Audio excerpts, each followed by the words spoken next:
Hey, how's it going? All right, so this is where I'm at so far. I think I'm going in the right direction, though. It's just a matter of bringing a little bit more functionality into the neck and face of the snake. But I've got it wrapping around in, a natural way. You don't want it. It's the length of the snake, so there's only so many coils that can happen. But I think this is kind of like a natural look. Now the cool thing is the way this is being approached is that it's going to stick to her, right? So everything's going to stay attached on her, including things like if she were to do a shoulder shrug. And another cool thing you'll notice as she's doing this. It'll actually maintain volume too, which is kind of cool, right? So it'll kind of stick around and do that. But again, I need to figure out how we can add in just a little bit more control in through here. And the way I'm going about this, just so to give you a heads up on this, is I started off just by creating a curve on the body. So I made the body live, just like you would do when you're retopologizing. If I can spit it out, retopologizing something, right? So I drew this on here. Then eventually I ended up raising this off of the body, but not right away. So I drew this curve on. So it's kind of the shape that, it's kind of like how you had it in the animatic.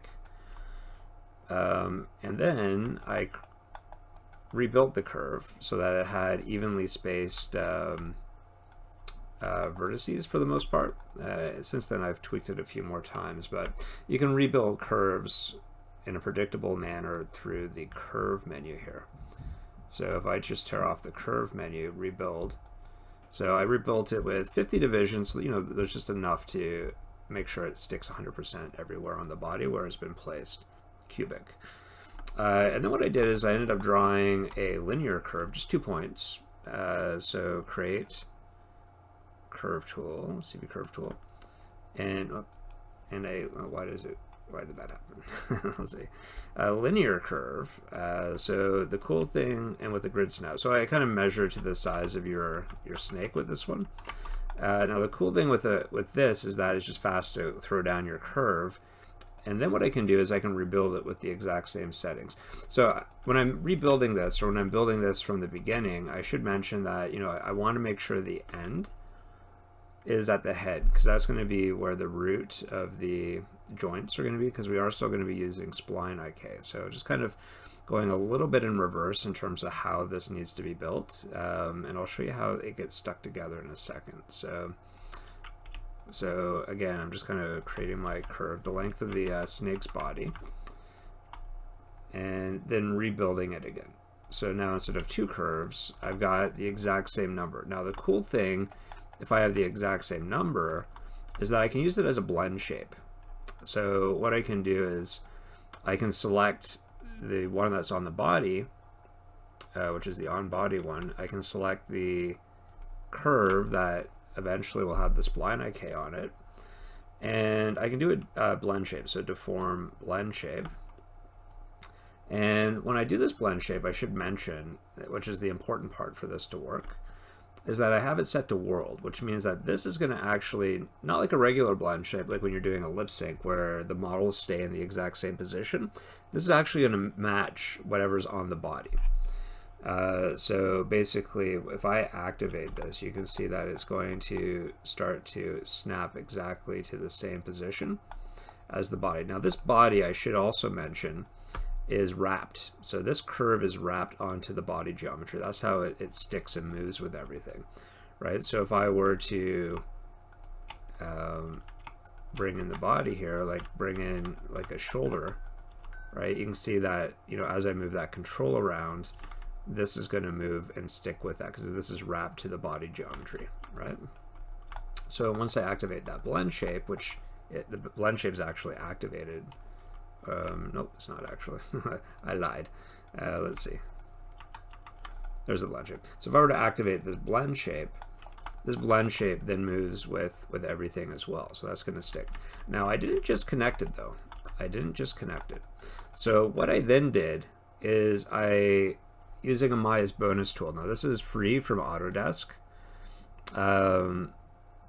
So it is something that you have to install. I believe the lab computers have this installed if you're using the lab computers.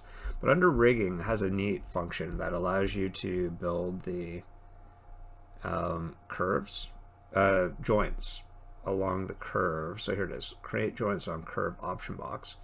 And I can automatically add in my spline IK, right? So the spline IK will use this curve that I've already got the blend shape on. So now I've got a spline chain on here, right? So if I were to, again, select the same things here and show joints, right? So I've got this joint chain that's stuck to this original curve here, and this curve has a blend shape, right? So if I were to now activate this, there we go. So now the joints that the snake will eventually be bound to is on here as well, right? So when I move this around, it's actually going to be moving those joints around, right? And this is going to allow the snake to keep its length and proportion, and eventually make it look like it's slithering a little bit over her as she's moving around, which will be really cool. So basically, if I were to delete these guys here, that's what we're seeing here. So that's how this is all being connected. So you can see as she's moving around, it looks like the snake's kind of slithering, right, as she moves, which is really, really cool. Now, what I need to do next is figure out the best way to get the head and stuff working. And I'm thinking of two options for that. One is just parent in a controller that will move along with the root that the head will be connected to. Now I should just be able to pull, no, I should be able to pull that base. I should be able to just pull this still, right? So basically you can see that as I pull this, it's going to move the snake over her body, right? But it's just a matter of adding in some controls here so that everything moves together. So how we're going to do that, I need to think about that. So unfortunately, I'm going to have to get back to this tomorrow, but just to give you a heads up that I think we're making some really good progress with this. You should be able to continue to animate. You could probably even animate her. The snake will be part of her referenced in rig. So as we add this in, it'll just come in with the character essentially. Okay, I'm going to end this here, and hopefully this is giving you a glimmer of hope that we're moving in the right direction. Okay, cheers, bye.